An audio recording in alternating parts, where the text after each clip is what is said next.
Live, 4th of November, Melbourne Cup edition, wrapping up the end of Uptober as it was supposed to be, but it was not Uptober. In fact, we were down 8.5%. Nick, you promised us last week. Promised us fireworks, not explosions. But here we are. Direworks we got instead. Is this the end of Uptober, now? Yeah, basically. First time in 6 years, no good. Down 8.5%, as you said. I don't like to dwell on the bad stuff, so maybe we just finish the podcast here. Yeah. No. We're going to let's move on to Moonvember. Moonvember. Okay. If it's a meme, we need some positive news. Santa Claus rally. I'm not sure which one's coming. Uptober was a complete fizzer. I like Moonvember because what's the Uptober? It's easy just to go, no, it was Downtober. But what's the opposite of the moon? You can't say Sunvember. Dumptober. Okay, yeah, you can make it funny, but you got to have the opposite of the moon. For something to mean down. Oh. And you can't do it. It's not possible. So the only way is up for November. And the dark side of the moon. The price doesn't roll off the tongue enough. The prices are so low, there's only one way to go, really. It's a sad state of affairs. Is it a sad state of affairs? Is it still good news coming? I think there's some good news coming. There's some positive stuff we can but I mean, sentiment is an all-time low, I'll say. What's some positives we can take away from this week? The rumours that Wintermute is suing Binance, perhaps? No, that's not a positive at all. I mean, the only slightly positive there is if Binance pays out, if this is true, and this all seems like, when I was reading this thing, as some guy breathlessly talking about how, the Wintermute's hundreds of millions in the hole and Binance are refusing to play ball. And it's like, hang on, you seem to know a lot of stuff. And maybe this person does know a lot of stuff, who knows, but I'm going to remain skeptical until I see some proof. But I think the only good outcome there is if Binance pays them, and so Wintermute, they're alluding to the fact that Wintermute will be insolvent at this point, which would be pretty bad. That's not good news. Yeah, like Wintermute's a massive market maker across markets all over the place, not just centralized exchanges, but also decentralized exchanges. They do a lot of market making. They have their finger in so many pies. Like, there are a lot of market makers out there, and a lot of, they're also OTC desks, so they're used by many OTC desks as well. But they just do everything. Whereas a lot of other sort of liquidity providers in the market kind of stick to their lane almost. I'm not saying that Wintermute are outside of their lane, but Wintermute have really sort of embraced the whole crypto thing and just gone everywhere. And a lot of the other guys don't do it. So if Wintermute were to disappear from the market, I think that'd be interesting times. I wouldn't like to see that. In terms of what's the good news? Really, there's one bit of good news that I saw. One, prices can't get much lower than this. So, But otherwise, so the big hyperliquid whale. I'm not sure if you remember, maybe a couple of months ago, we spoke about this huge hyperliquid whale that rotated out of Bitcoin into Ethereum in big size, like billions of dollars. And that was exciting for everyone who was an Ethereum maxi. They also did a whole bunch of shorting during the previous, October, the famous October 11 liquidation event. They were short Bitcoin and Ethereum, I believe, on that, and they made a whole bunch of money. And then we had a couple of other sort of big dumps since then, and they were short for those ones as well. So they are now long. Was that October 10th dump even the worst dump we had in October? Yeah, it was. It was the most liquidations we've ever had ever. So was the price lower than it was? It got lower than it is today. It got down to $102K US, and we're now at 107 or something. 107, all right. Yeah. So apparently 400 long-term holders dumped 400 Bitcoin across the month. Yeah, 400,000 Bitcoin. $40 billion worth of Bitcoin. Yes. Jeez. Well, considering that if we're only down 8.5%, that's not too bad. Well, this is my question. So if you look at the numbers, and you got to sort of believe this, you're looking at on-chain metrics. Sorry, let me just make my phone shut up. If you're looking at on-chain metrics, there's been 400,000 Bitcoins sold throughout the month of October. You kind of have to take it with a bit of grain of salt, because on-chain metrics aren't, it's not like a census. They've gone out and surveyed a bunch of people and said, how many Bitcoin have you sold? They're just looking at when Bitcoin moves from one wallet to another wallet, and one wallet hasn't had a movement in a certain amount of time, then they can infer a bunch of stuff. If we believe the 400,000, it's less than 400,000, but it's sort of that order, has been sold. And we look at, say, the ETFs. So ETFs have onboarded about 2.9 $3 billion worth of Bitcoin over the month. So we've sold 40, we've onboarded, 3.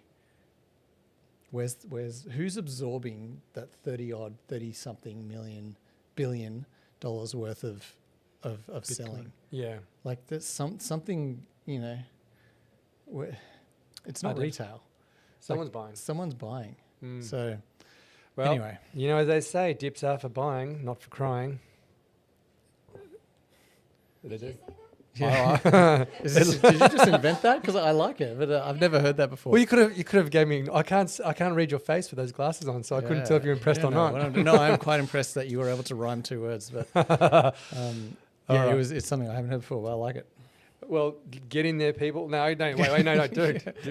Do not make decisions based on what I'm about to say. All right, so let's do a quick recap of the news we've got covered up this week, because supposedly, everything's doom and gloom, but the Solana ETF is going gangbusters and has seen a record couple of weeks. Standard Chartered has been talking up, I guess, the tokenization of everything. RWAs apparently going to take over the world. $2 trillion by 2028 worth of value moving on chain, predominantly through Ethereum.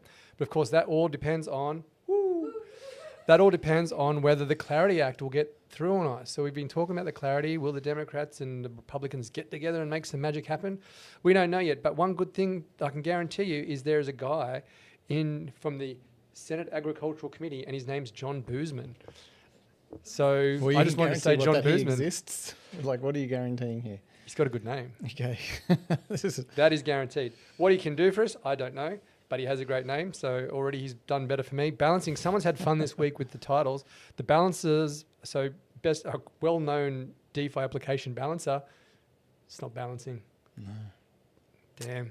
Sad days. Sad days. So they do not balancing, so there's been a little bit of a few hiccups there. They had a wobble. They've had a wobble. They're not balancing. Consensus IPO. So Joe Lubin's group, so a lot of people would know, maybe know Vitalik, but maybe less familiar to Ethereum people out there, apart from yourself. It's Joe Lubin, who's one of the co-founders. So Consensus, which is effectively the commercial arm of Ethereum, is going public, right? So you've probably heard of MetaMask, you've probably heard of Infura, because you watch this show every week and know that Nick was talking about it a few weeks ago, which means you know who Joe Lubin is and you know that this IPO is coming, which is crazy, at $10 billion. Last valued at $10 billion Australian, $7 billion US. So it'd be fascinating to see what comes through from that. Well, maybe a bit less than last week because Ethereum was down 13% this week.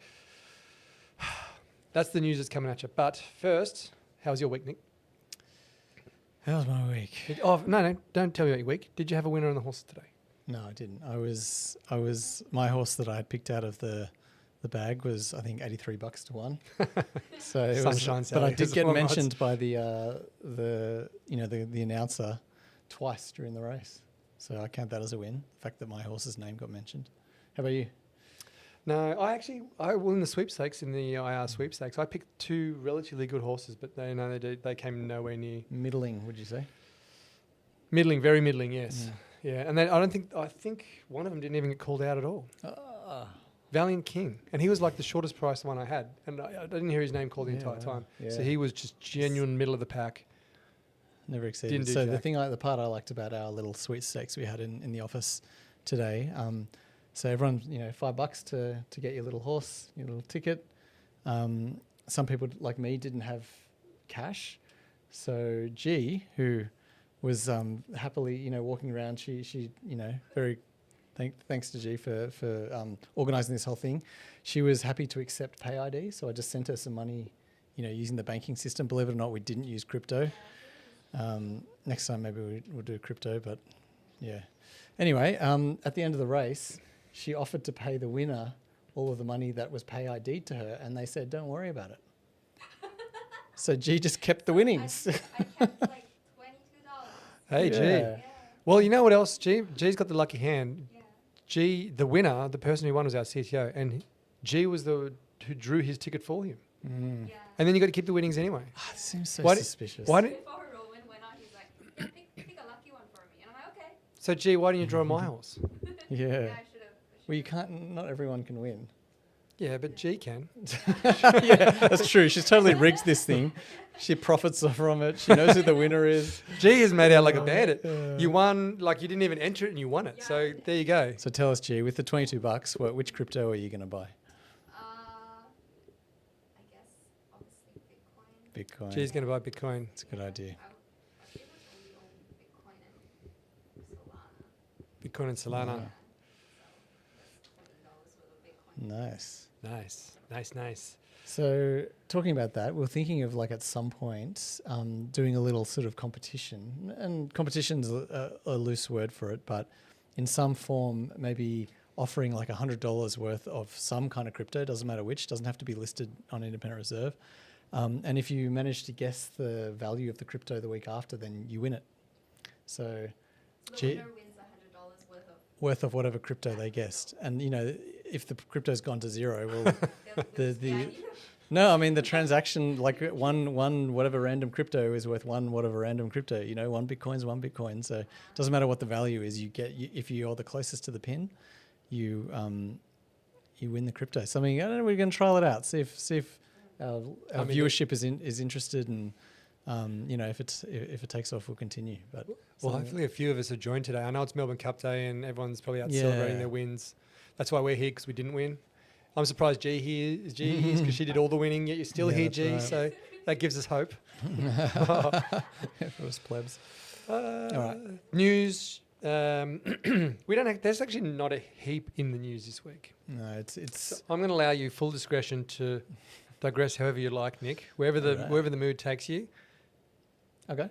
let's go there. And if you find something interesting to talk about that's not the Clarity Bill, I'm into it. So Solana ETF, everything's been sucking this week, but not the Solana ETF. Most successful launch year to date. We spoke about Solana ETFs last week. So last week it was all about the Hong Kong Solana ETFs. They were the first cabs off the rank for that. And then this ETF has come in and done some great numbers. I think we've always got to take these kind of ETF numbers with a grain of salt, because a lot of the time it's just people sort of, you know, rebalancing, and maybe they've got Solana in one thing and they're like, nah, I want it in the ETF. Well, my hand's off screen. In the ETF, and so they'll sell one and buy the other. So there'll be a lot of sort of churn, and not necessarily. It's not going to be all new buyers with fresh powder, you know, slurping up whatever's available. As much as I'd love it to be like that, but yeah, it's still positive. I mean, that's what, you know, like whoever, like the ETF list. Who is it? Bitwise. Yeah, those guys will be cheering, right? They've had a very successful list, so. It's always good to have big numbers, even if it doesn't mean a huge amount for the overall market price of the asset. You want to, you know, like Bitcoin and Ethereum have had, you know, up the most, you know, successful ETF launches to date. That's the kind of thing you want to see. You don't want to see it be like, oh no, the price is going up, but the ETF was really, you know, a fail in terms of average ETF launch kind of metrics. So no, it's good. It does align interest, though. I think, you know, there's always been this sort of, you know, the TradFi bros, the crypto bros, and they're kind of like, you know, we're different. But now there's definitely been a real merging of the lines. And now if you're Bitwise, a crypto business, but look, like BlackRock's a great example now. Their biggest and largest, and one of, I guess, you know, probably one of their most profitable, I don't know for a fact, but now a big chunky revenue line from them is the Bitcoin ETF. Yeah, and all of a sudden, the biggest TradFi bros of TradFi bros is now going, we've got a real vested interest in this Bitcoin thing doing well, right? And that's not just obviously the financial benefit of having a broader base of consumers or buyers, or people who are interested in the value of it, but also, I guess, the political, I don't know, what's the word I'm looking for?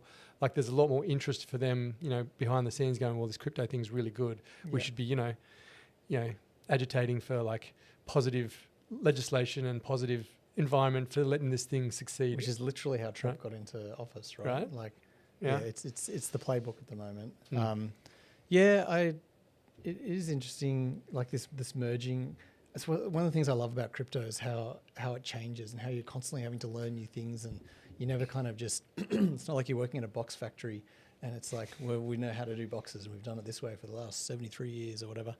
Where, you know, in crypto, everything's constantly changing. So if we rewind like a couple of cycles and think about, sentiment in the space, it was all about retail, right? Retail was all there was really.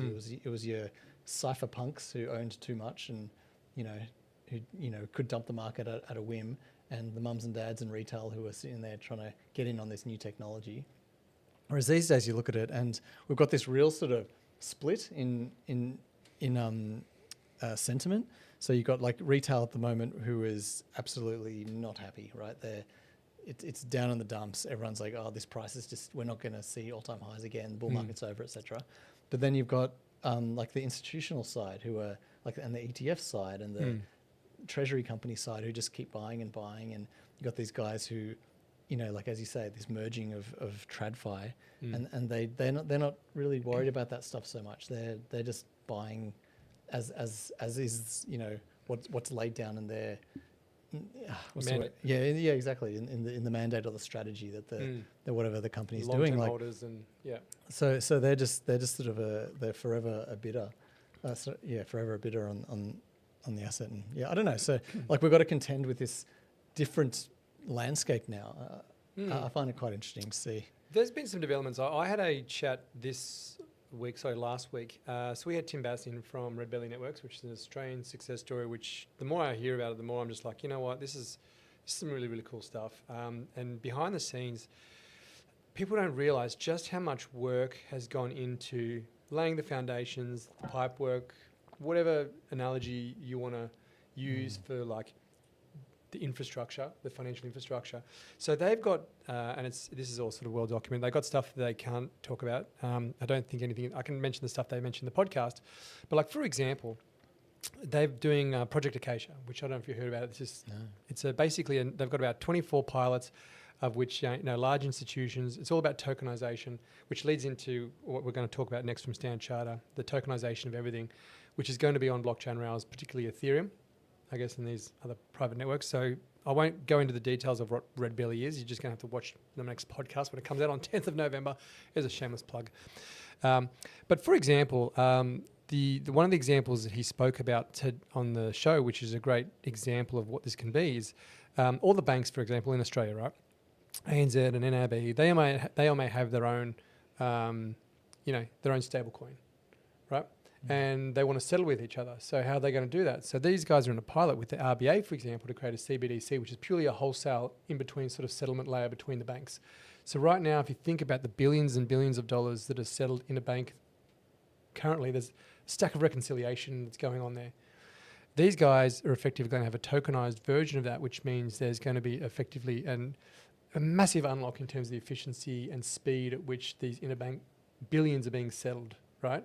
So we talk about the financial infrastructure which is being laid. Now that project is well underway and they're due to give their findings and whatnot sort of early-ish next year, I believe. But can you think about it? This is the kind of stuff that probably won't make the headlines. Retail's obviously not involved, so people aren't out on X pumping it up, right? Going, well, there's no token. There's no token behind it. There's no community of like bonk holders. Or no XRP. It's not like I'm going online going, hey, where my ohmies at?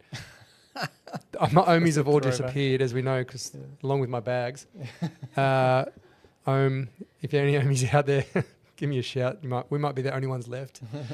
But do you know what I mean? Like, this is a huge deal. Yeah, this is an Australian-led project. Calm on top and under the water. It's right. Yeah, and that's just one example, and they've got like a whole stack of ones that they're looking at, which are and they're all way cooler. But that's just one sort of easy to understand example, use case, which is going to unlock a huge, I guess, amount. If that works in Australia, there's no reason why that, that platform or that technology wouldn't get rolled out to a bunch of other, first world countries. And all of a sudden now, everyone gets it, right?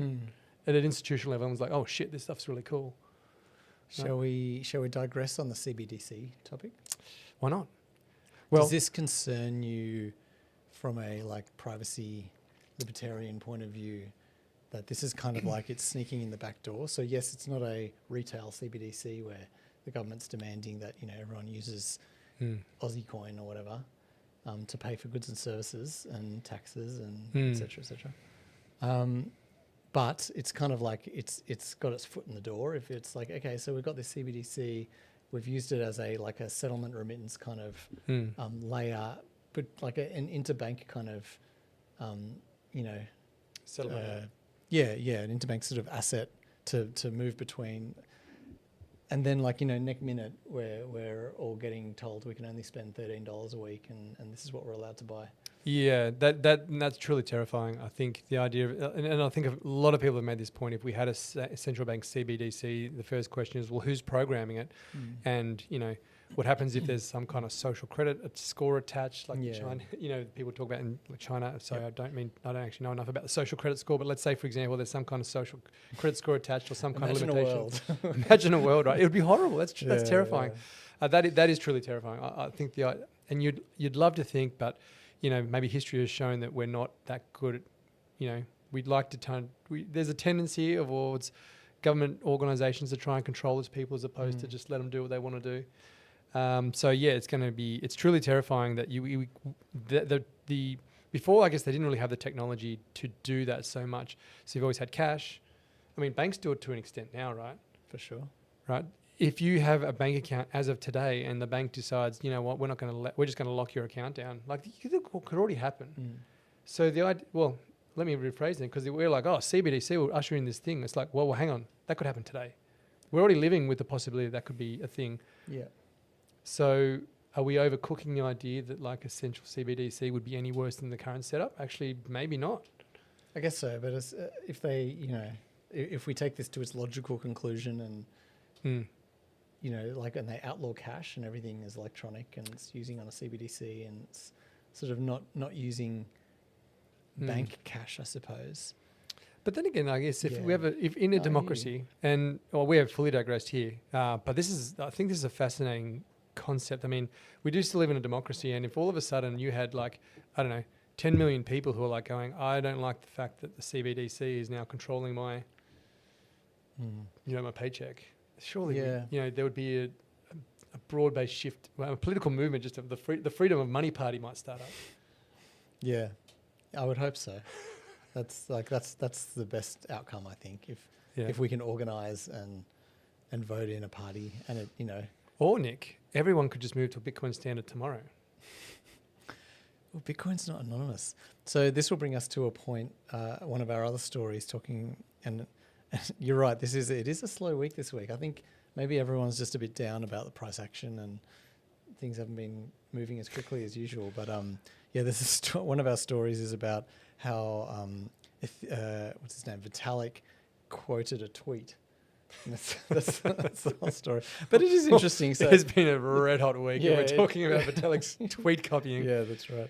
No, it's a story about ZKSync. So ZKSync is like a layer 2 network, and the idea behind this is it uses zero knowledge proofs. Why is that interesting? Well, zero knowledge proofs, you can say to someone, hey, here's something that I'm purporting is true. I can give you some information that lets you prove it's true, but I'm not going to tell you what it is. And that's kind of the idea, like at a high level, what a zero knowledge proof is. And this ZKSync, ZK stands for zero knowledge, ZKSync layer 2 on Ethereum has kicked a few goals, and Vitalik's basically said, hey, I just wanted to bring attention to this thing. It's actually like one of these unsung heroes kind of thing. But why do we need zero knowledge proofs? I don't know. You can't, it allows you to transact in a more secretive way, I suppose, like without, leaking information. Not to say that this ZKSync is a secretive network. I think you can still view transactions on the Blockchain Explorer, et cetera. It's not like a Zcash or a Monero or whatever. But it is interesting, talking about Bitcoin being the savior. Well, Bitcoin, I don't know if Bitcoin would be the savior okay, I'm really moving way left field here. So if Bitcoin could be the savior if we start having like side chains, I suppose. So side chains could allow privacy in some fashion. But Bitcoin layer 1 itself, which obviously can't scale to humanity's requirements, is pretty open. Like you can see everything that happens on the blockchain. Anyway. So for now, we just have to trust that the institutions are going to do the right thing. For now we have to trust that the CBDC doesn't leak its way in, and the government then doesn't also, use it for nefarious purposes. Yeah. You're right though. Like we're kind of there's a few we're kind of it's seen missing and then suddenly we're in 1984 Yeah, kind of correct, thing. yeah. So I think there's it's not necessarily just going to go bad straight away, but I think it is the if you had a playbook for how you were going to oppress oppress society, step one would be controlling how they use money. Totally. And to do that, you would need something like a CBDC. So allowing cash to exist, allowing things not controlled by government like fiat money, like Bitcoin, to exist in a way where there is no minor centralization and you can get a transaction through if you wanted to.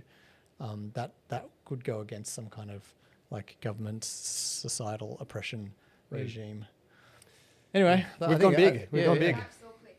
Yeah. Anyway, should we do some jokes? I feel like you're right. We have gone pretty dark. I'm just going to move this. Big concepts. Well, let's tie it back to some other less big concepts. So the next article we're going to talk about was the Standard Chartered has come out and said, well, we think that there's basically a market for about 2 trillion US. So there's around 3 trillion worth of asset classes to move on chain, which is pretty incredible. This, and I mentioned before, this all kind of depends on the sort of US Clarity Act and a few things going through, right? Because that's still the main market. But the tokenization of everything is certainly one of these, the RWA stuff. And I'm sure, again, you probably not going to pick this up on X. No, people might mention it here and there, but most people are still sort of deep in the weeds on their favorite altcoin and this, that, the other. Whereas the tokenization of everything is probably the real use case for where we'll start seeing blockchain technology. But this is where it gets boring. Right, I'll be honest with you. Like, people come to crypto for the exciting stuff. They love the community. They love the cultural aspect. Show me the memes. They like the fact that MOG can go up 100x in a week. But the reality is, when crypto goes mainstream, it's going to be so hidden from the main, the regular everyday enjoyers of DeFi and crypto and the communities and cultures that are built up around. You'll be using crypto, but you won't even know that you are. Kind of thing. And I've always said this. I mean, one thing, so for a lot of people who work in and around crypto, is it's fun. It's just really fun. Mm-hmm. And you go to Token, you go to other various events, and there's passion, energy, and all the people who've come into digital assets now that we're putting a suit on. In fact, we did a OTC. Oh man, this is getting way off topic. We did an OTC video where we were talking about the OTC stuff, and I looked back at that video, and I was wearing a suit, right? And even when I was sitting in the suit, I had my shoulders all hunched up tight, like I was Milo Kerrigan. For those of you, I look like Milo Kerrigan, and I'm like, anyway. The point was that eventually the suits are going to start showing up into crypto.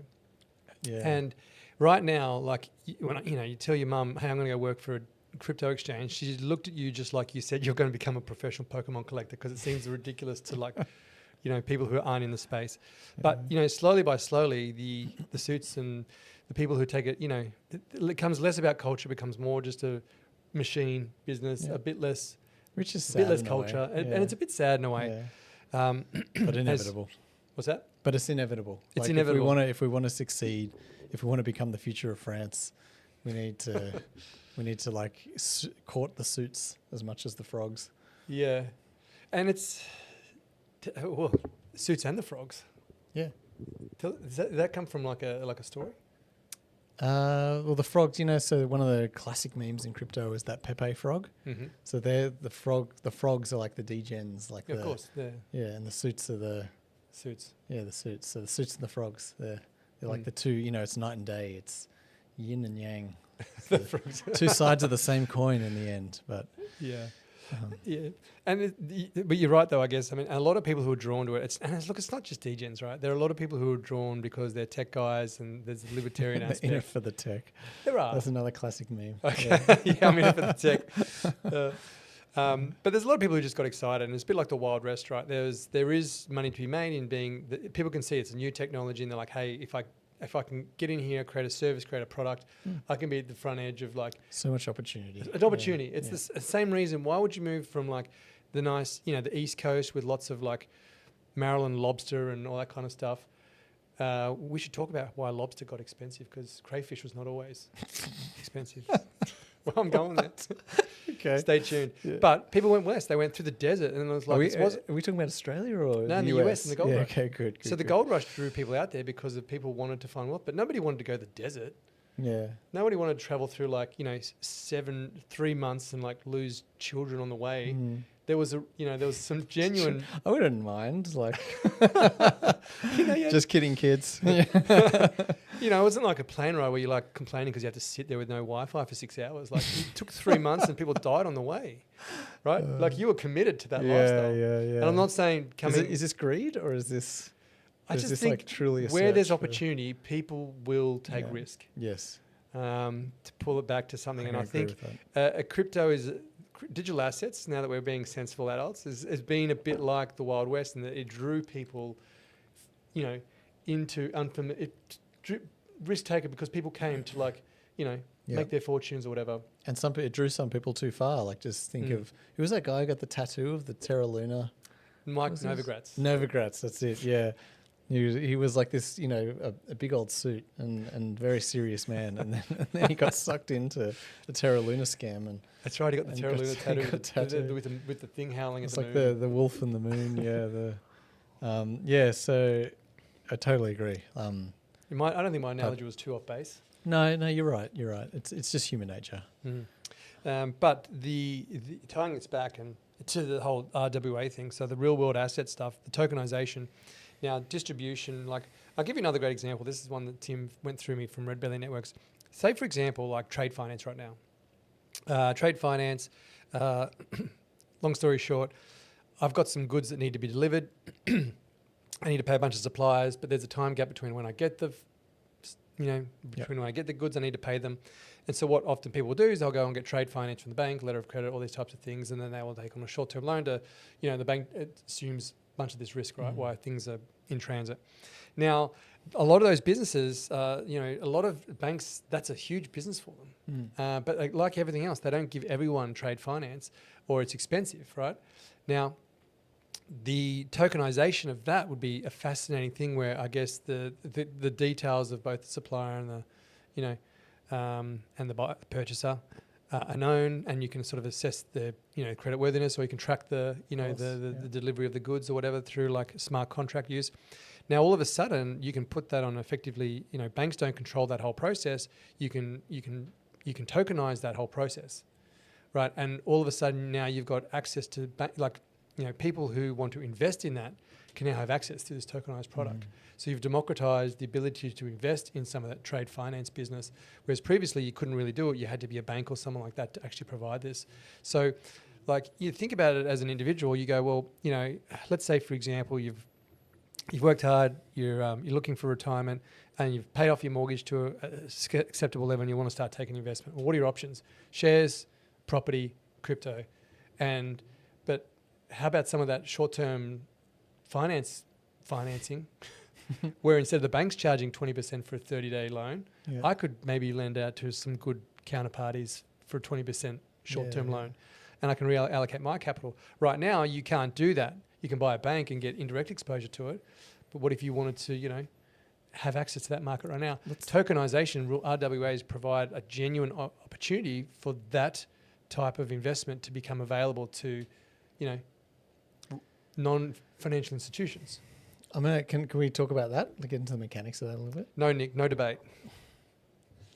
I'm going to talk about it anyway.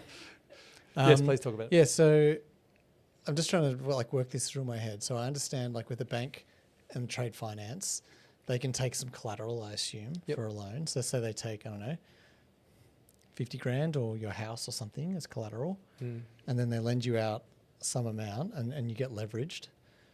In a crypto sense, you're always going to have to be over collateralized, right? Because if you ever are under collateralized, does that not incentivize the borrower to just walk away because there's no consequence? Well, you could be collateralized with Australian dollar stablecoins, for example. Yes, but if you have the Australian dollar stablecoins, there's no reason why you would take out the loan in the first place. Why pay an exorbitant interest rate if you have the money already? Just use your capital. Well, not always. Not always, because sometimes, for example, maybe you're a large business. Imagine that, Nick. Well, I can't. Just imagine you're an actual business. Yeah, me. Yeah. Wow, shit. So I'm PDY. Am I limited as well by shares? Yeah. Okay, yeah. cool. Sole director.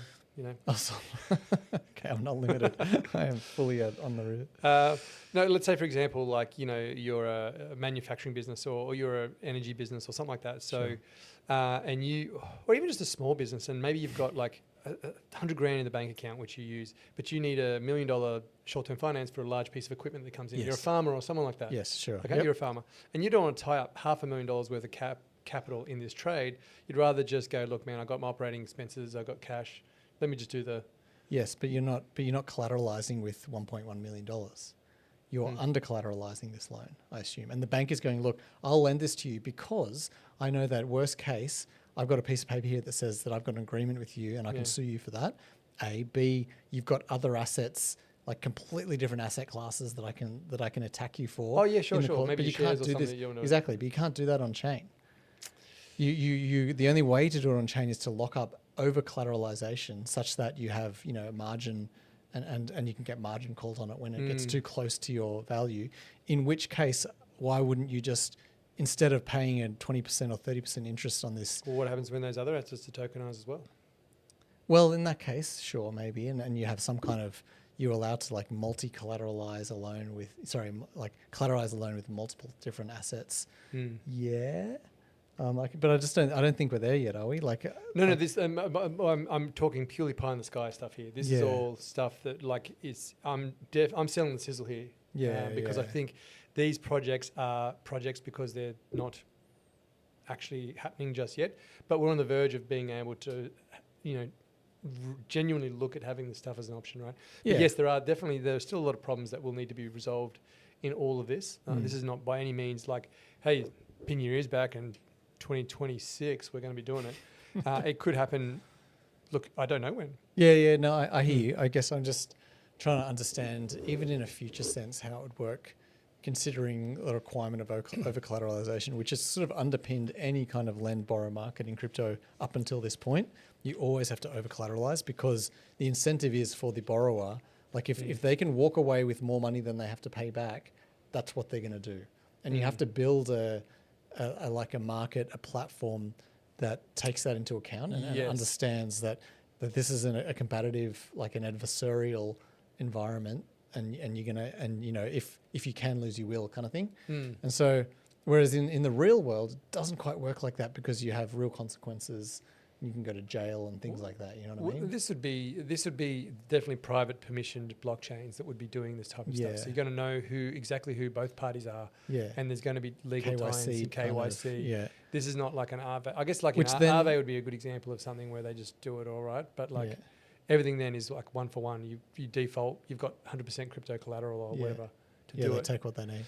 Whereas this is going to be very much replicating, I guess, the traditional markets, using blockchain as the distribution. Yeah, and in which case we're not really moving on chain. We're kind of just replacing some of the rails with, like, you know, like a computer with some kind of proof of stake or proof of work. 100%. Or whatever, yeah. But it does allow an access. It does allow an access to this, because this network is going to be separate from, say, the banks. Sure, but you still have to get KYC'd as you would at the bank. So, is there any difference? No, from an investor's point of view.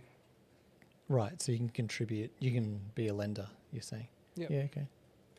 Anyway, it's not there yet, so there's probably still some kinks to solve out, but when it's available, I'll be like, hey, Nick, see? Told you. Remember when I told you? Remember when you said it couldn't happen? Look at me now. Yeah. Look at me now, Nick. Like, I didn't invest, but I'm on a high horse.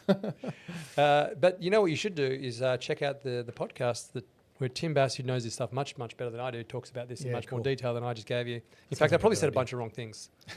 I probably should have listened to the podcast. I was there. It was hard questions work. For you. Yeah. Well, okay, you know, here's one. So sorry. I think my takeaway from this RWA's topic is that you know, it sounds cool, and the concept of RWAs has been around for a while, and everyone's talking about this cycle being the RWA cycle or whatever. For me, it's that they're kind of calling Ethereum as the, like, Standard Chartered, the bank who like did this research and has come out with these numbers, have basically said, we think that Ethereum is going to be the rails that all this stuff gets run on in the future. And their prediction is out to 2028, I think. So it's a few years in the future. But they're saying... Not that long. It's not long at all. About 2 years, yeah, I guess 2 to 3 years. Mm. Not that long, sure, but it's on Ethereum, and I think that's my takeaway. It's like, okay, so they're kind of, and this has been the rumblings around. Ethereum is the Wall Street coin. It seems like more and more people are hopping on that idea. Yeah, so that's a great segue into our next topic, which is the ongoing discussion we have every week about this US crypto market structure bill. So Clarity in particular, we know it's happening, maybe it's happening. I just said I know it's happening, but then I said maybe. Just contradicted myself. Gee, where were you on that one? Save me from myself, please. But we are apparently, according to my favourite, John Boozman and Corey Booker, do you reckon he really emphasises Boozman or is it Bosman? Depends if it's getting later in the night. Hey, booze man here. The booze man.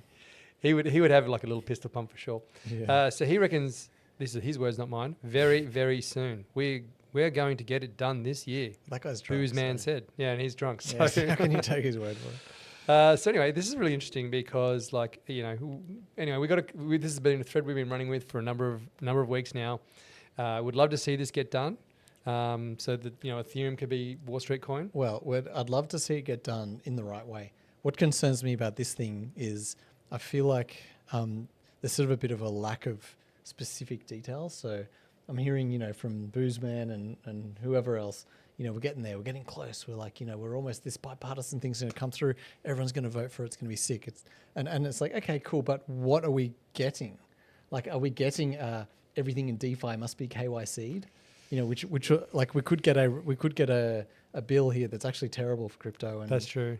So I don't know what the results of this thing are going to be, and I'm kind of nervous to find out. I feel like if you believe in everything that's good, the Republicans are on our side, and are going to hopefully try and get something good in. And it seems like the Democrats want to put a bunch of more rules around it. And I'm not against rules, where they make sense. In previous weeks, we've spoken about how the sort of sticking point for this bill has been around the DeFi stuff. So essentially what they're requiring of DeFi is I think it's like, front ends need to be KYC'd and things like that. And it's just going to really destroy DeFi in America. And as much, love it or hate it, America is where all that shit happens. Like we need those guys to pump the markets basically. Yeah. So if DeFi dies, that's going to be net bad for everyone, I think. So what does this bipartisan, agreement that the Reds and the Blues have seemed to come to? I don't know yet. It's still pretty light on details. You're right. It's still very light on details. It's just people like we're getting reports of Cynthia Loomis, she's a big Bitcoin bull and she's been a great advocate and supporter of the crypto industry. We're getting reports saying, well, she crossed her fingers. Yeah, but even gives a heap of information. Even that kind of worries me. I mean, it's good to know what her posture was at the time. Yeah, which way were her toes going? Was she standing westward, northward? Yeah, These are important details. No, what concerns me here is that, yes, Cynthia is crossing her fingers, which, she's bullish about this kind of idea. Yeah, there's a full moon. So, but if the cynic in me says, well, hang on, she's a Bitcoin bull. She's really spoken about Bitcoin and she's pro, strategic reserve and all that kind of stuff, getting Bitcoin on the balance sheet for the US government. Maybe she would be pro destroying DeFi in America. Exactly. Because she's like, I don't care about DeFi. In fact, I don't want DeFi. Crypto is a scam. Like these Bitcoin maxis. Yeah. Crypto is a scam. Bitcoin's the only thing. I think that would be short-sighted, and I'm not suggesting that that's where she's at. I'm sure she's a bit more sort of neutral than that. But I guess that would be still there's so many like the specific details that we need to know. I know. Like there's all these people going, it is good. And it's like, but what is it? What is it? You think it's good about it? You're not me. Like, Yeah, you don't 100%. I couldn't agree more. Yeah. And this is the challenge. We've been following this story for a good month and a bit. In fact, probably since our very first podcast. Hey, digression. I went back and had a look at some of our earlier podcasts. Oh, God. Before Jared and G came along and sorted out our lighting. Did you just get a screenshot up there of how terrible our lighting and stuff was the first time we did this? I'd love to know, actually, from any listeners, have you been watching from the start? That'd be something I'd be interested to see.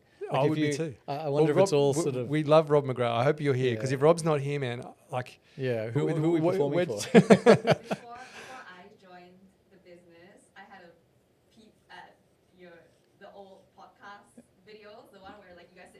Yeah. Like my first thought was, why are you guys sitting in the corner? The room's so big. It's because we didn't know. Well, the honest Yes, answer is we didn't know what we're doing. Yeah. We funny story about we'll get back to Booze Man. He'll be right. He's not going anywhere. All we know, he's got no detail in his thing anyway. So this is the thing. We've been following this for so long. We still haven't got any details. But enough that we know how Cynthia was holding her hands, but not enough to know whether they're actually putting this bill. And then John Kennedy comes out and is like, you know what? We need more hearings about this because senators still don't know what's going on. So I guess we get to follow this one for a while now. Okay, we're about to pull it up. So the very first podcast we did was with Adrian. Oh, here we go. No, this is No, this is the second one. this This is one we not the did moon shot. This is like This is our very, very first podcast. Yes. Now, What I'll did tell you call what's this interesting. one? If you pull it up What'd you there, call this it? is one we did. Oh, I'll do the first one with This is Adrian. just No, a go normal back to the one with Adrian we did. Because like the first one we did with Adrian, this is improvement. The second podcast we did was an improvement on the very first one because we like put the camera in focus or something. But the very first one we did with Adrian, and quite literally, we set up the camera. Now, this is the crazy bit. This is goes to do with learning things. We had all the same gear we have now. We just didn't know how to use it. We had the lights. We didn't even bother turning them on because we didn't know how to operate them. And check this whereas out. now I need like sunglasses. And now it's so bright. Nick's actually gone blind because they're so light. You Yeah. can't see. But the very first one we had with Adrian, we're like, you know what? Let's just press play. Let's record it. Let's see how it goes. And if it's good, we'll keep doing it. Yeah, okay. So this is the first, not the first moonshot. This is the first recording. Independent Reserve podcast. Yeah. Check it. Let's check it out. And this isn't a video, by the way. We're just going to show a Wait, there it screenshot. is. There we go. Yeah, no lighting, but we had all the lights. We have a camera. We're just like a boom stuck. We kind of just Yeah, like just wedged in one there. I'm pretty microphone sure for all Nick. three. I'm pretty sure the other Nick, not you. There was a Nick. He was kind of holding it there because the lever didn't work quite well, and we just had a list of questions we printed off from the internet and started talking to him. So what is Bitcoin? Like, I It's don't know. Bitcoin. Yeah, One mic. just Yeah, one mic. One mic for three people. It's one mic for three. There you go. Yeah. Yeah, All the background good noise. times. This is good times. in our old office. as We're like, well. yeah, that was great. Let's do that again. We're so good at this. Yeah, fast forward to. Yeah, but We've even got a the first mic one- each. Can you believe? But look, you know, this is. I mean, it's a good. What's the word? It's a good Segue. analogy, segue. analogy, No, what, I don't metaphor? know. Metaphor. Well, no, I don't know. It's No? a good example of, you know, analogy. Maybe I'm not sure. Whatever. Of like when you start something, you have no idea what you're doing. You could argue we still don't know what we're doing, but we look better doing it. But you know what I mean, Yeah. like the iterative process, and I use this with crypto as well. Like people often will, when it comes to things like the US structure bill or this other kind of stuff, it's too easy to look at a point in time, and if it's not everything you expect it to be or everything that's been promised at that point in time, you're like, well, throw it out, it's a failure.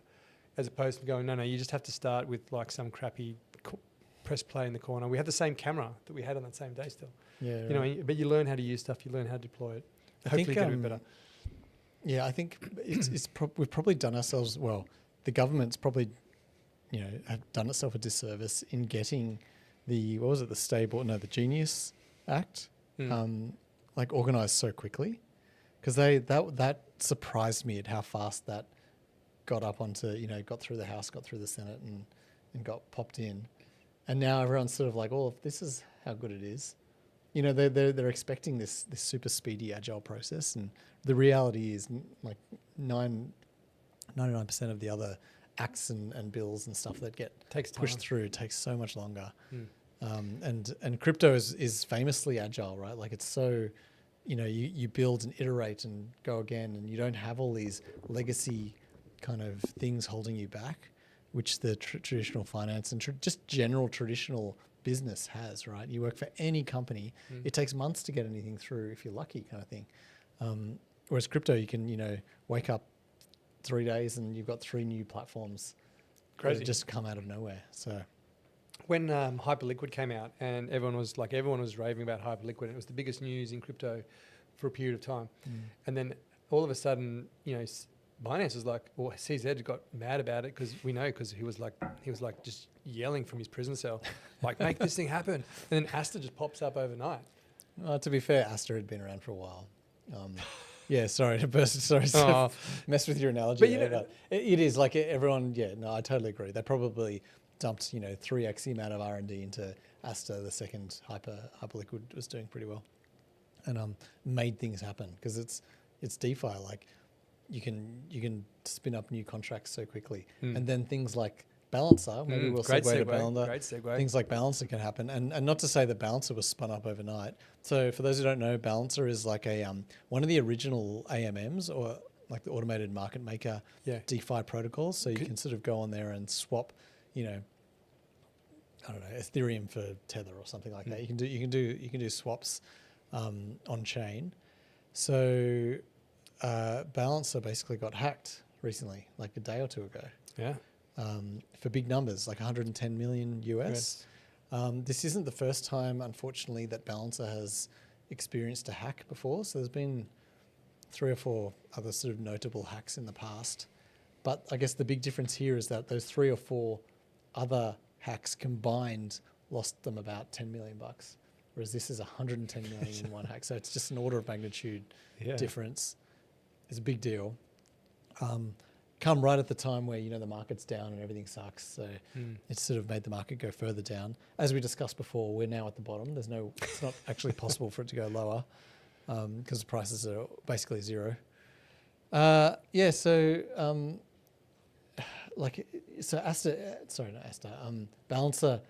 wasn't a brand new protocol. No, it's been around a while.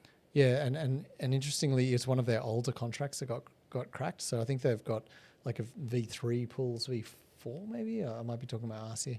But the one that got hacked was the V2 pools, which are been around quite a while. They've had 11 different audits done on the smart contracts. So it's not like this thing is just, you know, the Wild West and some guy from his basement's just popped it out there. Like they've had a number of different audits done. Yet still, Kim Jong-un managed to get in there and that's take right. it. The specific pool that got hacked has had 2 specific audits on that part of the contract. Of the 11, 2 were focused on this composable stables pools in the V2 infrastructure.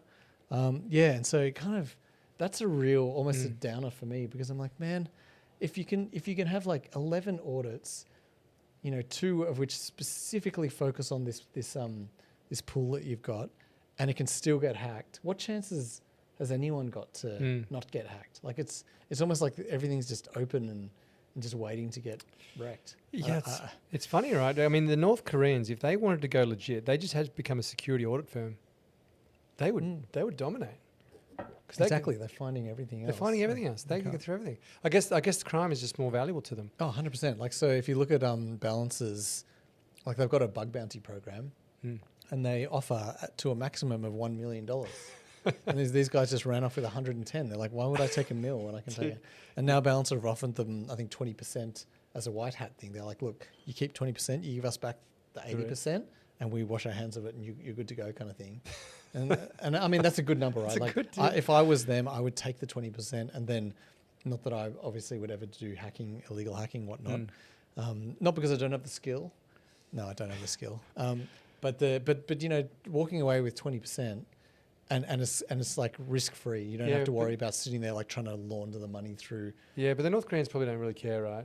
You're saying North Korea a lot. Well, I don't know. I mean, who else? Yeah, I'm just assuming. Yeah, I mean it's a fair assumption, but I don't think anyone's actually put their hand up for taking ownership, or as far as I know, no one's been identified as the culprit here yet. But yeah, you're right. But even if the North Koreans, it doesn't matter who you are. Like you're gonna.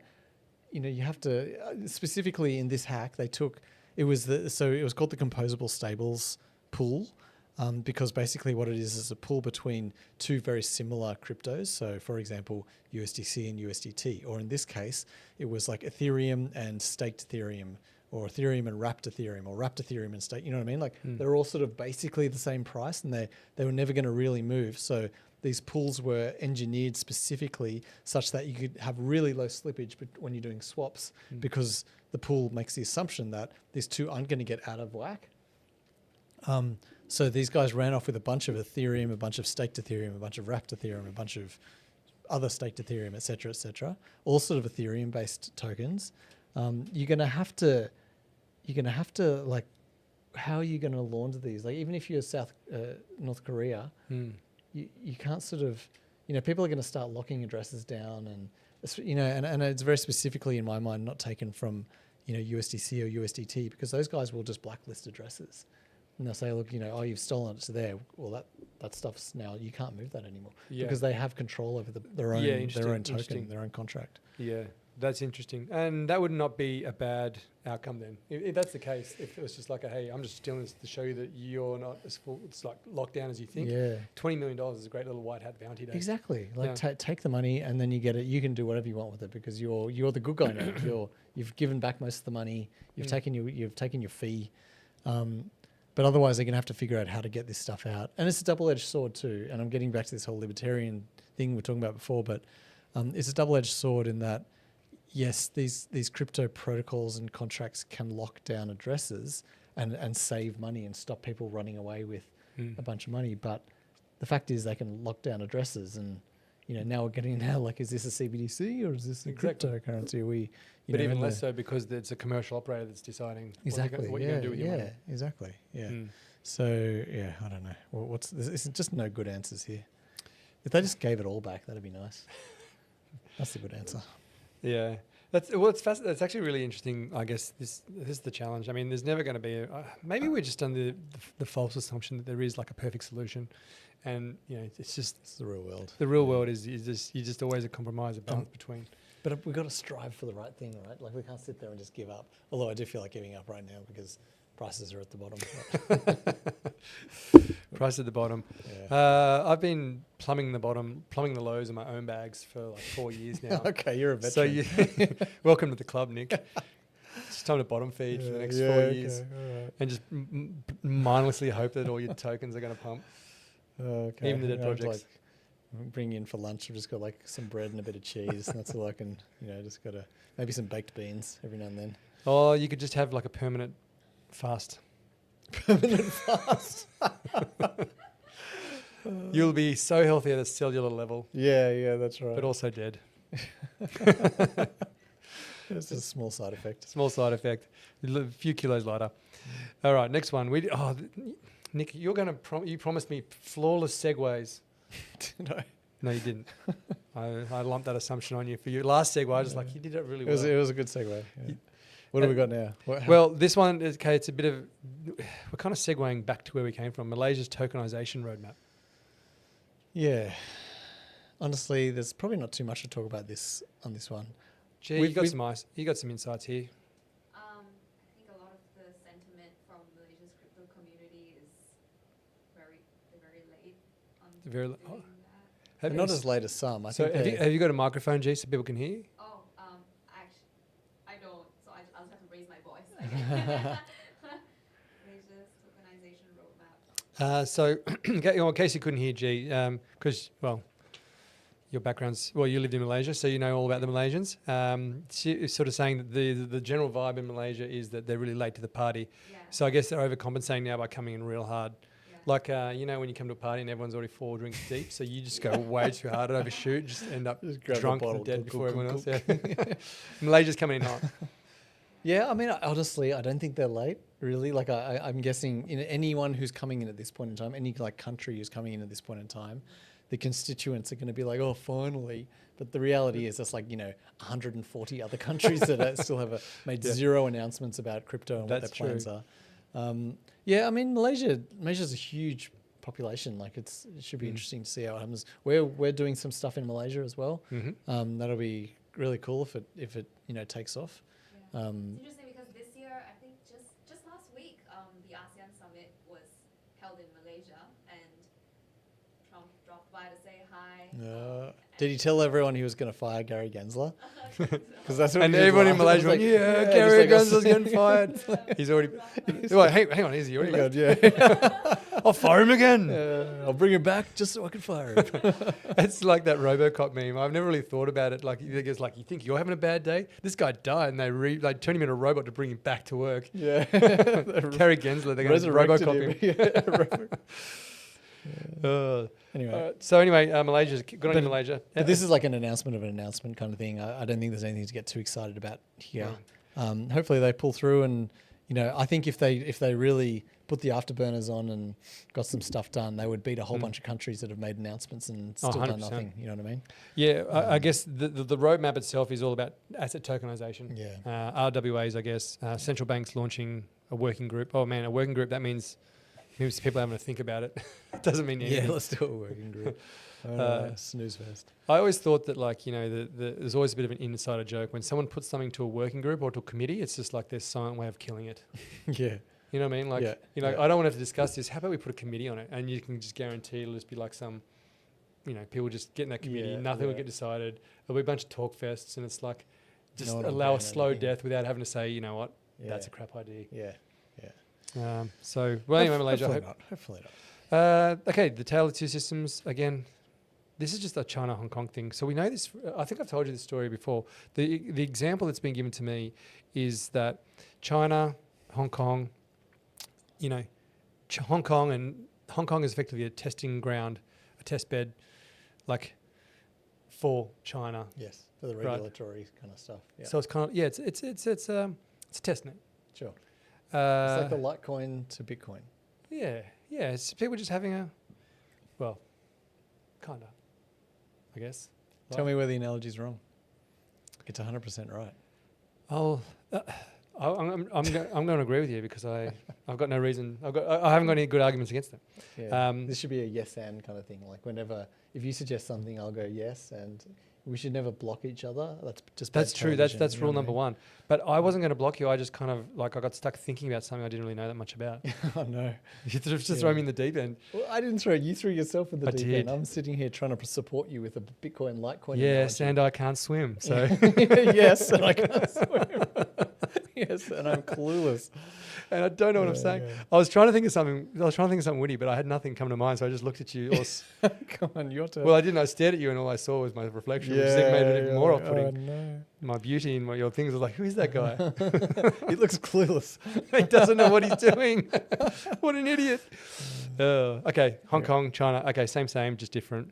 Yeah, so I guess the crux of this story, for those of you who haven't read it, hey, G, on our stream, no, it wouldn't be that. I can see the word close written just, Oh, yeah, it's like. it's just, that's not actually on getting the streamed. screen. Yeah, cool, okay. Remember. It's right on my, if I put it there, yeah. Yeah, so the Hong Kong thing, basically it's sort of the tale of two cities, this is night and day, you know, yin and yang kind of all over Bitcoin, again. Litecoin. No, you've ruined it. So essentially, Hong Kong have come out and said they're gonna untighten some of the rules they said before. So previously they had some rule about, you know, if you're going to do some cool DeFi thing, you had to have tenure in the space for at least a year before you could get this stuff done. And now they're like, you know what, we're not gonna require that anymore. Whereas on the other hand, China have kind of, and to be honest, China are just doing more of the same. So they basically just reiterated how they don't like crypto and they don't want people dealing in crypto and they don't want any crypto things happening. The thing that kind of grabbed me from this story was one of the Hong Kong guys, one of the regulatory, you know, strongmen, talked again about how he doesn't like the treasury company concept, the DATs. And it made me sort of think more about DATs because I feel like we've talked about DATs a lot and they kind of dropped off the radar a little bit, especially now that prices are down, and I'm guessing like, you know, the inflows to DATs are similar to that of the ETFs and that they're probably going the other direction. Yeah, it's you know, we spoke about a few months ago the idea, like back in the 1920s there was this whole, you know, not the gold rush, but it was like a rush towards these companies that could kind of leverage their own, like, you know, you'd buy something and they'd basically leverage and buy it again, and then it would create this kind of flywheel, this huge leveraged machine, and it caused the massive crash of like the 1920s. It was the catalyst, and we're kind of seeing something similar here, where these DAT companies are buying, you know, using their own funds to buy crypto, which increases their share price, which then they sell some, you know, they inflate the share, dilute the shares, sell them, buy more crypto, and kind of create this flywheel, which works fine as long as prices are going up. But yeah, at some point it's not gonna, it'll work until it doesn't work, kind of thing. And you know, are we there? I think it's almost a blessing in disguise that prices didn't go to, you know, 200-300K US and then it crashed, because that would just be this almighty crash. Whereas, you know, we've fizzled out here at these, you know, low prices, and maybe it's a good thing that we haven't actually, we didn't see this massive. Massive, huge run bubble. up. This huge Yeah. run up. Yeah, look, I totally agree. I think it's we've seen. It feels like we've seen this play out before, and all these treasury companies just doesn't seem to make. In some circumstances, yes. In other cases, no. I'd love to get Right. like ChatGPT to sort of do a roundup of all the public DAT companies and how they're doing, because we really only talk about the ones that are doing really well, and everyone knows of Strategy and Bitmine and MetaPlanet and whatever, but there's so many other ones announced. Like how are they going? Are they actually doing fine? I just don't know, because you don't hear about them. Maybe they're doing fine. Maybe they're actually, the prices have just plateaued a bit. And Well, let's have a. I don't Maybe we know. can have a look. MetaPlanet. How's MetaPlanet going? There was a big one. yeah, How's MetaPlanet going? geez, looking at Let's look it MetaPlanet, up let's now. find out. And the only sort of the real like the measure for these things is the share price. So Stock price? yeah, just get a little chart going. Yeah, that'll do. MetaPlanet was a big one. I guess the smaller ones. I mean, if you So they're down 6%. let's have a look at year to date. Oh, Maybe. that's 1 year, yeah. Ooh. Yeah, so we had a big run up sort of June, which makes sense. Maybe we can can we share that with the. Yeah, and definitely when it was at the peak, everyone was talking about it. Now you don't hear so much about it, and we're kind of And we're off. back at prices. Yeah, like we had a real run up, and I guess that's where we really talked about it, was when it was every day it was new all time highs, Mm. and now it's much. Yeah. Anyway, I think as long as these companies don't fold and sort of become forced sellers, Yeah, and I'm not worried about Strategy per se, because they've weathered a few cycles now, or a couple of cycles at least, kind of thing. And yeah. Oh, there we go. So people can see it. Yeah, MetaPlanet. And like, when was that peak? I reckon we were that was definitely like talking June, about July. That June, was- July, and that's when yeah. we were talking about it. All right, so those of you looking at the screen now, you can see it peaked at 461. I can't see what it is. What was the lows, G? No, what's the current price, rather? Sorry? The current price? Is it 461 the current price? 461. And what was the high then, sorry? The high one? The That- high was yeah. 1,809. 1,800, yeah, okay. back in So It's it was a 1,000, 4x. 55%. Yeah. Ish, 44 or 54%, whatever. it works Yeah, so obviously the hype has definitely died down around that, which is interesting, right? Well, very telling of these kind of leveraged companies, because the Bitcoin price isn't down, 54%. more than that. Like, what is it, 54? Well, it was. It was 1,800. No, it's more. Oh, was it way more than 1,800? Sorry, I thought you said Way lower. 1,100. I mean, No, no. It's Sorry, down, way it's down like 70, 80%. Yeah, kind of sorry. thing. I thought. But the Bitcoin price is not down that 80s. Bitcoin price is down 10% at most. Yeah, kind of yeah, thing, from totally. all-time highs. Yeah, So this is kind of the risk of these leveraged companies yeah, way that off. you get. But high risk, high reward, I suppose. Hmm.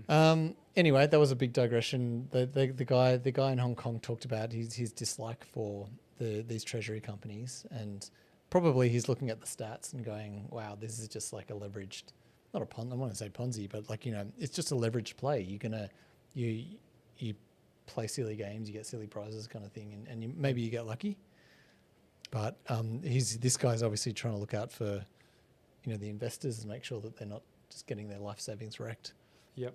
So try and take it very, very calmly. And of course, I think you've always got to overlay anything that comes out of Hong Kong, that these guys are sitting there looking over their shoulder at what's happening in China and what the Chinese guys are going to say to them, because they can't just go crazy. They have to have some kind of modicum of composure. Yeah, I when mean, it I'd comes love to to. this. I'd love to have an expert in that dynamic between China and Hong Kong Yeah. to fully understand this, because Agreed. I mean, I've relied on sort of what people on the street are kind of Yeah, saying, just the and that's vibe. the vibe, right? Which is could be well different to what is actually happening there. But as everyone knows, we're just kind of talking off the cuff here. We have not done. No, I'm not an international We're not an- relationship expert. Yeah. What else we got? We've got the last one to go. These ones kind of tie into each other. So I mentioned at the beginning, the interesting piece is a lot more. There's been a lot of IPO action lately that I've noticed just a lot of stuff going mainstream. So the big one was Joe Lubin's Consensus. That's going for an IPO. So JP Morgan and Goldman Sachs, the lead underwriters for an IPO. Last value at $7 billion, so it's not inconsequential. It's not the hugest business by US standards, but it's effectively the commercial arm of Ethereum, the Ethereum Foundation. And for those who don't know, Joe Lubin was a co-founder of Ethereum. So with Vitalik, was there one other guy, or was it just those two? I can't remember now. But yeah, he is heavily involved in the Ethereum ecosystem. As can be seen, Consensus is a massive Ethereum company. As you say, they own MetaMask.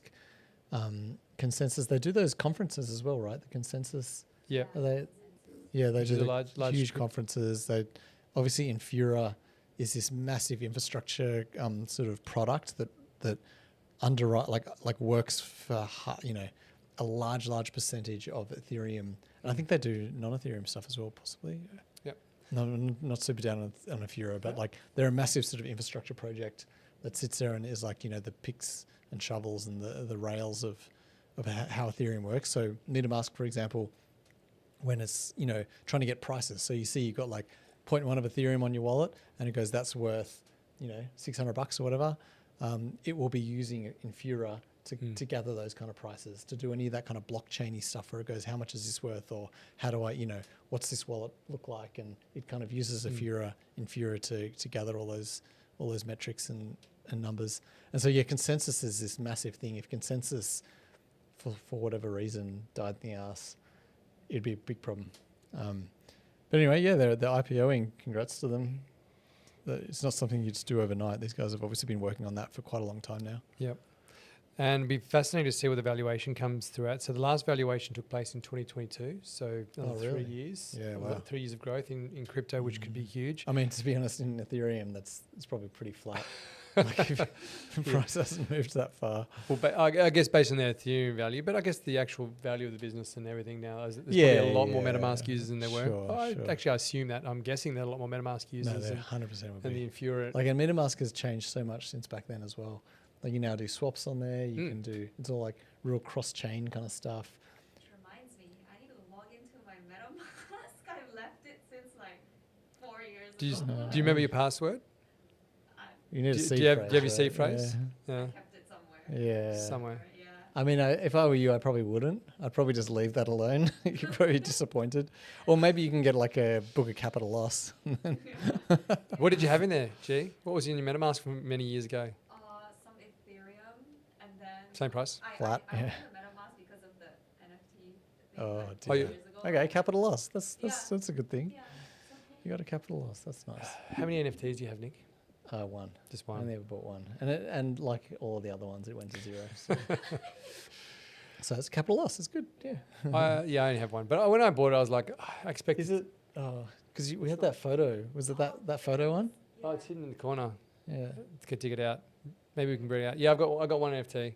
And you know what? That And project's that's cool though. Your NFT is cool. Yeah, you're right. Like it's just a good picture. I'm not gonna. I minted it. Yeah, I got the design and I minted it. Yeah. Whereas mine's some stupid robot thing. And I don't even want to look at it. I just want to pretend this never happened. Oh yeah. Well, I'll bring the NFT. I'll show you, and then you can feel free to screenshot it and share it wherever you want. Make it famous for me. Yeah. It's currently worth about $8. If I can find a buyer for it. I'll pay $10 for it. Really? No, you can't. $11. Yeah, that's it. Oh god, NFT mania's back. I've got this bad boy. There we go. Here we go. Check it out. There it is. That's my So NFT. this is the big one here. The big one in the middle. The other two, I don't know. I think they're just someones we stole off the internet. Whereas the one with the glasses there's obviously me. this is like we've got a Bored Ape over here, and that's a punk crypto. Was that a like? Yeah, Just me with glasses on. Yeah, actually, you know what? If you put these on, it'll basically be you. Or Next like week a I'll Hawaiian bring shirt. or the lights. Anyway, Get the pit vipers. so yeah, go and put a bid on that. Outbid Nick for it. He's offered me 10. You give me do you actually have it up for sale? No, but I can do that. Easy enough. All right. Why would you want to though? Like, this is a bit of like. I just want to create I just would love to create a bidding war for my NFT. No, man. You could I'll like. keep it. This is your thing. You should like keep it forever. You can't put a price on on history. You can. It's $8. Yeah, I checked it out. So my $10 bids is worth nothing for you? Oh, God. Your money's no good to me, Nick. Yeah, that's Yeah, right. well, Well, that's according to OpenSea's volume must be, man. Remember back at the top of the NFT hype, and everyone was like, Pet Rock was like worth like a 300 ETH or something. Ether anyway. rocks. Yes. Ether Rocks and all these So things. good. LP has a great story about his moonbirds. Yes. And like the moonbirds went from like some ungodly amount like over the weekend to like zero in the space of about a week. Oh, I know. I feel it's like people who are sort of really like talking, really telescoping their NFT purchases. I'm like, is that a good idea? And it was not a good idea. Because, they're talking about how much prices. money Yeah, they've that's made. so They're silly. like, look at that. I've got this one. I've got this lizards thing. I've got this. I'm like, okay. Tell me when you sell. Don't tell me what you own right now, because it's such an illiquid market. Yeah, but I'll tell you what, it was fun. It was actually, that NFT period was fun for minting. I enjoyed minting, going through the process of picking it. I spent a lot of time minting my NFT, Yeah, picking it all just for it to... Fuck, I didn't even get to mint anything on mine. I just clicked a thing and it was a luck of the draw. And mine was kind of more rare than not, if that makes sense. So I got a decent RNG roll of the dice on my Did NFT, and it's still worth nothing. There's some bad beats. What do you reckon was, what's the most outrageous NFT story you heard? I don't know. My favorites are definitely the usually they come from the Bored Ape community. So they're people who are sitting there going like, I don't care what the price is. I've had people have offered me 370 Ethereum to buy my thing, and I'm not in it for the money. I'm in it for the culture. And then like you fast forward sort of 12 months or 24 months, and they're like, I wish I had sold it because the culture does not exist. I was such a dickhead. There's one guy who's basically going, I can't believe I was saying that stuff. I could have sold this thing, made life-changing money. Like, and for every buyer, there's a seller and blah, blah, blah. So it's not like, it's this altruistic position that this guy was in. But it's funny, like the vibe, the aesthetic, the zeitgeist really just takes over. Yeah, and people just get wrapped up in this thing. It's like a cult where they're like, no, like this is 100%. this is forever, and this thing's going to be this institution that lasts through the ages, and then turns out it isn't. It was just a bunch of people who thought they were rich off some... Yeah, I had JPEGs. plans back. So for those of you who remember, like when Ethereum went from proof of work to proof of stake, there was this. It was a full hard fork chain split. So if you had 10 Ethereum in a wallet, and then the changeover happened, you now have 10 proof of work Ethereum in your wallet and 10 proof of stake Ethereum in your wallet. Obviously, it was a non-contentious fork, so the proof of stake Ethereum was worth the same amount, or that was like the market moved over to that, and no one really cared about the proof of work Ethereum. But the fact is, the proof of work Ethereum was listed on a bunch of exchanges that still had a value, and the whole network, like it's not like the smart contracts and everything stopped working. So because of that, NFTs and the minting process still existed on proof of work as long as people were as long as there were literal miners mining proof of work, which there was, because there was a monetary value in doing so. You could still mint NFTs. And so my original plan was, with my proof of work Ethereum, I was going to go to some marketplace and buy a CryptoPunk, one of the original things. I was like, and I'll have a proof of work CryptoPunk, and it's not going to be worth as much, and no one's going to care. But the fact is, I'll have this thing anyway. So I'm inherently lazy, and I didn't do that, and I didn't also either sell my proof of work Ethereum. No. So yeah, which I could have got like a bit of money for, because it was still worth a little bit. Like maybe Ethereum was worth $2,000, and proof of work Ethereum was worth like $100 or something. But it's still money. Anyway, yeah. So I did not capitalize or enact my plan, and did not get the punk. And to be honest, it was a stupid idea anyway. I should have just, obviously with hindsight, I should have just sold the proof of work Ethereum. But anyway, here we are. Capital loss, baby. You can turn in the real money one day when you actually make a... Yeah, when I finally make a profit, I can offset my tax. Penny saves, a penny earned. All right. Well, you know what? We've gotten through all our articles today without, we've segued well. I think like we've segued well. Apart from that little hiccup with the whole, I won't say it now, I don't want to ruin it further, but, a couple of bad analogies. Seems like we segued through all those slow news week well. So, you know what? Thanks for stopping by. next week, Jared will be back. But you know what? G has done a phenomenal job. So thank you, G, for stepping in. Jared, I know you're watching. We miss you. We'll bring you back. Don't come back too soon because we got G now anyway. Yeah. Hopefully the internet's strong enough to pick up our high res. I don't know what I'm going with this, but yeah. You know what? No.